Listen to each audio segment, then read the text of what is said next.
Hello दोस्तों, स्वागत है आपका अपने यूट्यूब चैनल कोयल मैट्रिक्स पर। चैनल पर पहली बार आए हैं सब्सक्राइब कर लीजिएगा, साथ ही बेल आइकन को प्रेस जरूर करिएगा जिससे नोटिफिकेशन आपके पास समय से पहुंच जाए। तो आज की जो वीडियो है इसमें बात करने वाले हैं पार्शियल डिफरेंशियल इक्वेशन के आगे क्वेश्चंस, यानी कि 31 से लेके 50 तक के क्वेश्चंस। 1 से लेके 30 तक के क्वेश्चंस मैंने लास्ट वीडियोज में करा दिए थे, आप उनको देख लीजिएगा। एंड आज आपके 31 से लेके 50 तक के क्वेश्चंस रहने वाले हैं। एक क्वेश्चन का आंसर मैं आपसे पूछूंगी, उसका सही आंसर आपको बताना है। एंड चलिए फिर स्टार्ट कर देते हैं और क्वेश्चन नंबर 1 देखते हैं। क्वेश्चन नंबर 1 है, if T Z upon D X plus T Z upon D Y is equals to 0 the solution is. तो सॉल्यूशन कैसा होगा, कांस्टेंट होगा या फिर आपको यहाँ पर जो ऑप्शन दे रखे हैं आप उसके अकॉर्डिंग इसको सॉल्व करके देख सकते हैं। तो देखिए यहाँ पर कांस्टेंट तो बात की बात है, पहले ऑप्शन नंबर बी देखेंगे इसका। तो पहले तो हम यहाँ पर इसको क्वेश्चन को लिख लेते हैं और इसे लिखने के बाद अब देखते हैं यहाँ पर जैसे ये आपका z is equals to F X minus Y, ठीक है, ये आपके सामने दे रखा है। तो सबसे पहले D Z upon D X आप निकालेंगे तो आपको पता है क्या मिलेगा, एफ टेस X minus Y. And X करेंगे तो मल्टीप्लाई 1 आपको मिलेगा, इसको रहने दीजिए, लिखिए मत। एंड इसके बाद जब हम वाई की रेस्पेक्ट में करेंगे यहाँ पर डी जेड डी और वाई, तो हो जाएगा एफ टेस एक्स माइनस वाई। और जब y का करेंगे यहाँ पे माइनस का बनाएगा, माइनस हम उसको आगे लगा सकते हैं, ठीक है। अब इसके बाद हमें क्या करना है, दोनों को प्लस करके देखना है। अगर आप इन दोनों को प्लस करके देखेंगे तो आंसर 0 ही मिलने वाला है आपको। तो ऑप्शन से हमने डायरेक्टली कर चुके हैं। तो ऑप्शन इसका देखेंगे, ऑप्शन नंबर बी सही होगा, बाकी कांस्टेंट होगा नहीं। सी और डी आप चेक करेंगे वो भी इसको सेटिस्फाई नहीं करेगा। तो इस हिसाब से इसका जो ऑप्शन नंबर बी है ये बिल्कुल सही आंसर हो जाएगा। चलिए इसके बाद चलते हैं नेक्स्ट क्वेश्चन की तरफ। नेक्स्ट यानी कि क्वेश्चन नंबर 32। क्वेश्चन नंबर 32 है, अ होमोजीनियस पीडीई हैज। जो होमोजीनियस पीडीई होती है वो क्या होती है, नॉन डेरिवेटिव टर्म या फिर टर्म्स ऑफ सेम डिग्री या फिर 0 ऑन आरएचएस या फिर लीनियर टर्म्स ओनली। देखिए मैंने इसके बारे में बताया था आपको पीडीई के बारे में। होमोजीनियस जो होती है आपके, तो एलएचएस की साइड तो इक्वेशन होती है, लेकिन जो आरएचएस होता है यानी कि इक्वल में हमेशा आपको इस तरीके से 0 देखने के लिए मिलती है। तो सिंपली इसका आंसर हो जाएगा 0 ऑन आरएचएस। ये इसका बिल्कुल सही आंसर है, यानी कि ऑप्शन नंबर सी इसका बिल्कुल करेक्ट आंसर हो जाएगा। Next question number 33, in population growth doubling time is given by. यदि पॉपुलेशन ग्रोथ में टाइम मतलब डबल कर दिया जाता है, doubling time is given by, तो ऑप्शंस दे रखे हैं, चलिए इसको भी देख लेते हैं एक बार। तो आपको पता है यहाँ पर जो ग्रोथ होती है उसका फॉर्मूला क्या होता है पॉपुलेशन ग्रोथ का, ये होता है आपका पी टी, ठीक है, इक्वल पी नॉट और यहाँ पर होता है ई की पावर आर डी। अब देखिए यहाँ पर बोला है कि डबलिंग, डबलिंग का मतलब है टाइम, मतलब पीटी जो दे रखा है आपको यहाँ पर दे रखा है 2 पी नॉट, ठीक है, आप इस तरीके से इसको लिख सकते हैं। तो पीटी की जगह पी लगा दीजिए, 2 P not is equal to, आपको दे रखा है पी नॉट ई की पावर आर टी। आप पी नॉट से पी नॉट कैंसिल कर सकते हैं, देन इसके बाद बचा है 2 ई आर टी। अब देखिए आपका ई है, ई की पावर आर टी है, तो आप इधर लॉग ले लीजिए या फिर ई का इधर लॉग आ जाएगा, तो ये जाएगा log 2 is equal to R T. और ये आने पर आप क्या करेंगे यहाँ पर ये जो t है आपको टाइम बताना है इसमें, तो t इज इक्वल टू निकालना है, तो log 2 एंड अपॉन में चला जाएगा r। यहाँ से इस तरीके से मिल चुका है ये आपको आंसर। यदि आप आंसर देखेंगे log 2 अपॉन r, तो ऑप्शन नंबर ए बिल्कुल सही आंसर हो जाएगा। चलिए इसके बाद चलते हैं क्वेश्चन नंबर 34 की तरफ।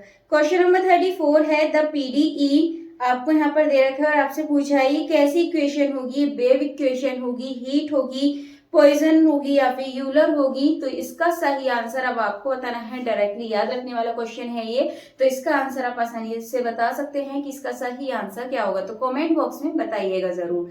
चलिए इसके बाद क्वेश्चन नंबर 35 देखेंगे। क्वेश्चन नंबर 35 है, characteristics are points of maximum या फिर curve on which PDE reduce to ODE या फिर बाउंड्रीज या फिर सरफेस ऑफ सॉल्यूशन। तो इसका जो सही आंसर है ये जाएगा option number B, curves on which PDE reduce to OD. तो ऑप्शन नंबर बी इसका बिल्कुल सही आंसर हो जाएगा।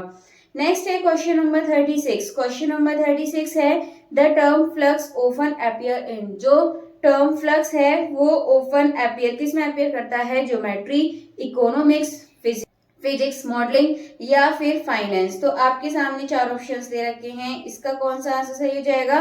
Option number C, physics modelling, इसका बिल्कुल सही आंसर हो जाएगा, याद रखना है आपको। नेक्स्ट है question number 37, the variable T in PDS generally represent. बहुत आसान है, आपसे टी के बारे में पूछा है कि जो टी है वो क्या रिप्रेजेंट करती है पीडीई में। तो टी का तो मतलब ही आपको पता है, तो इसमें हो जाएगा आपका टाइम। तो जो ऑप्शन नंबर बी है टाइम, इसका बिल्कुल सही आंसर हो जाएगा। बढ़ते हैं नेक्स्ट क्वेश्चन की तरफ। नेक्स्ट है आपके सामने Newton's law of cooling uses which form, यानी कि जो न्यूटन्स लॉ में कूलिंग यूजेस विच फॉर्म कौन सी होगी वाली? तो ये होती है आपके option number A D T, यानी कैपिटल होता है फिर small D T upon D T equals to minus K T. तो ऑप्शन नंबर ए बिल्कुल सही आंसर हो जाएगा। नेक्स्ट आपके सामने 39, तो 39 है PDS with second order time derivative are. जो पीडी होती हैं और सेकंड ऑर्डर के साथ, सेकंड ऑर्डर टाइम के साथ, वो क्या होता है आपका? पैराबोलिक, हाइपरबोलिक, इलिप्टिक या फिर नॉन डिफरेंशिएबल। तो ये आपको ध्यान रखना है। इसका जो ऑप्शन नंबर बी है ये बिल्कुल सही आंसर हो जाएगा, और बी का मतलब हो जाएगा आपका हाइपरबोलिक। तो ऑप्शन नंबर बी इसका बिल्कुल करेक्ट आंसर है। नेक्स्ट है क्वेश्चन नंबर 40। क्वेश्चन नंबर 40 है विच equation uses parameter lambda for separation, यानी कि जो पैरामीटर मतलब लैम्डा दे रखा है वो किस में यूज होता है? लाप्लास, पॉइसन, वेव या यूलर। तो आपके सामने चार ऑप्शन हैं, करेक्ट आंसर क्या होगा इसका? किस में यूज होता है ये आपका? ऑप्शन नंबर सी, वेव, इसका बिल्कुल करेक्ट आंसर हो जाएगा। तो ऑप्शन नंबर सी बिल्कुल सही आंसर है। नेक्स्ट क्वेश्चन है the solution u x t equals to आपको x x t t is valid when u is constant, या फिर p d is nonlinear, या फिर p d is linear and separable, या फिर you is undefined. तो आपको याद रखना है जिसमें पी डी है वो कैसा है? लीनियर भी है एंड आपको यहाँ पर सेपरेबल भी दिख रहा है। तो ऑप्शन नंबर सी इसका सही आंसर हो जाएगा। नेक्स्ट है क्वेश्चन नंबर अगर देखें तो 42 है which assumes is used in exponential growth model, यानी कि इनमें से कौन से जो अजम्पशन है वो यूज किए जाते हैं एक्सपोनेंशियल ग्रोथ के लिए? ऑप्शंस हैं वेरिएबल बर्थ रेट, या फिर लॉजिस्टिक लिमिटिंग फैक्टर, या फिर अनलिमिटेड रिसोर्सेज। तो यही इसका सही आंसर हो जाएगा। ऑप्शन नंबर सी बिल्कुल सही आंसर है इसका। तो ये याद रखने वाले क्वेश्चन है, आप इनको डायरेक्टली याद रख लीजिएगा। तो इसका ऑप्शन नंबर कौन सा सही हो जाएगा? Option number C, unlimited resources, बिल्कुल सही आंसर है। नेक्स्ट है question number 43, the auxiliary equations help in, जो एक्सोलरी इक्वेशन होती हैं वो किस में हेल्प करती हैं? सेपरेटिंग वेरिएबल्स, फाइंडिंग कैरेक्टरिस्टिक्स, या फिर रिमूविंग डेरिवेटिव्स, या फिर अप्लाइंग बाउंड्री कंडीशंस। तो इसके बारे में आपने पहले भी पढ़ा होगा, या फिर आप नोट्स पढ़ेंगे उसमें देखेंगे आप। ये कैरेक्टरिस्टिक्स के लिए यूज की जाती हैं, यानी कि जो ऑप्शन नंबर बी है फाइंडिंग कैरेक्टरिस्टिक्स, ये इसका बिल्कुल सही आंसर हो जाएगा। नेक्स्ट है question number 44, which equation can model traffic flow, यानी कि इनमें से कौन सी जो इक्वेशन है वो मॉडल ट्रैफिक फ्लो कर सकती है? बर्नौली, वेव, हीट या कंटिन्यूटी। आपको ध्यान रखना है ट्रैफिक एक कैसा है? वो एक कंटिन्यू प्रोसेस है, यानी कि कभी कम कभी ज्यादा, इस तरीके से कंटिन्यू चलता रहता है। तो एक इसका एग्जाम्पल हो जाएगा ऑप्शन नंबर डी, कंटिन्यूटी, इसका बिल्कुल सही आंसर हो जाएगा। नेक्स्ट है क्वेश्चन नंबर 45। क्वेश्चन नंबर 45 है a mathematical model simplifies reality why.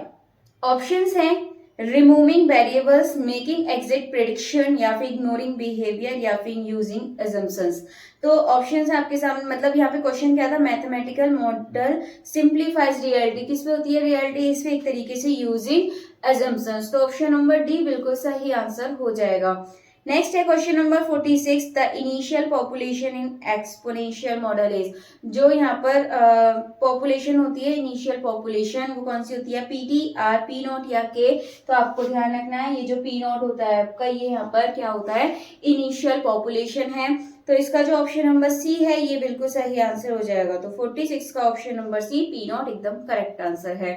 Next question है 47, heat equations contain which operator. जो हीट इक्वेशन होती है वो कौन सा ऑपरेटर कंटेन करती है? ग्रेडियंट, कर्ल, लाप्लासियन, या फिर डाइवर्जेंस। तो याद रखना है ये होता है Laplacian.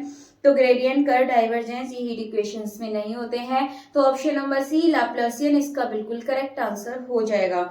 Next question number 48। Question number 48 है which method solve PDE using integral, यानी कि इनमें से कौन सा मेथड पीडीई को इंट्रीगल यूज किया जाता है पीडीई को सॉल्व करने के लिए। तो ये आपको भी पता है। इनमें से अगर ऑप्शंस देखेंगे Lagrange, separation, Green's function, Taylor, तो इन सभी में इंट्रीगल का काम नहीं है, सिर्फ किस में काम है, ग्रीन्स फंक्शन में। तो ऑप्शन नंबर सी इसका बिल्कुल करेक्ट आंसर हो जाएगा।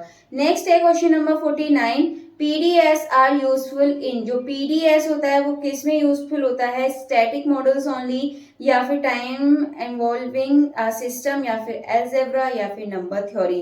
तो इसका अगर आप ऑप्शंस देखेंगे तो ऑप्शन नंबर बी से हो जाएगा। जो पीडीएस है वो किस में यूजफुल है, time evolving system. So option number B बिल्कुल करेक्ट आंसर हो जाएगा।